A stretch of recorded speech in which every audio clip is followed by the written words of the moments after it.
All right into it. The stupid, simple system I used to lose 60 pounds almost 2 decades ago. It's the same system largely that we use with over 1,600 clients at this point, in 10 years running. And what it comes down to, first and foremost, is getting your cap correct. Your cap is your calories and protein range plus or minus 10%. What I usually tell people is multiply your current body weight by 10. That's your total calories for the day. That's going to give you a buffer for a day where you go over a maintenance day on the weekend and still lose roughly a pound a week. Then your protein multiplied by one. That's your current body weight by one. However, you can be a little under that, like 80% of that, and still be hitting your target. Okay. So maybe it's your goal body weight multiplied by one. If you've got a long way to go, that should give you at least a good range. What protein does is helps preserve muscle. It's going to fill you up. It's going to make the whole process easier. Number two, the 3L Club. 3 liters of water a day. Between 2 and 4 liters is where most people settle in, depending on the season, how much they sweat, their body size. But general rule of thumb is you don't want to be parched. You want to be hydrated throughout the day. Hard to change your situation without hydration. If you're peeing out dark motor oil, you're probably dehydrated. So up the ante on the hydration. Okay. Next up is 30 grams of fiber. And this there's a lot of health benefits, certainly. Keeps you regular, fills you up. And beyond that, it's just a good tool that forces you to make food choices that align with your goals. Because there's very few bad foods that are high in fiber.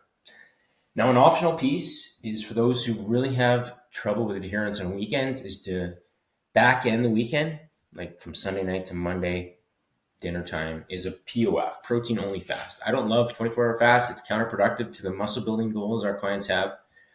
But this is where you largely hit your protein goal we talked about. Very little carbs and fats, like net carbs under 50 grams. I guess you could call that keto, but what we're doing here is upping the protein higher than what you'd see in a keto diet to preserve muscle. It still acts as a really steep calorie deficit. And it's a next level strategy I wouldn't recommend right off the top.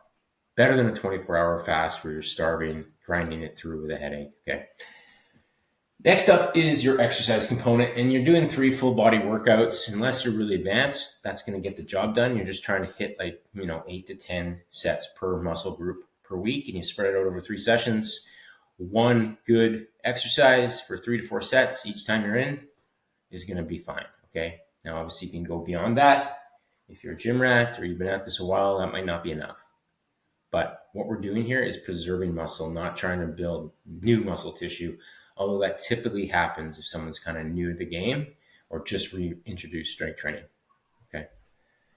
I say 1 to 2 hard cardio sessions a week, not because it's some magic for fat loss. HIIT is overrated, but gets your heart rate up. There's a lot of evidence that your VO2 max, your ability to use oxygen during hard exercise, is one of the key metrics to living longer, to being less frail as we age. So that's one tool to help with that. Now, obviously, walking at a steady clip, strength training, those are all going to benefit your VO2 max as well.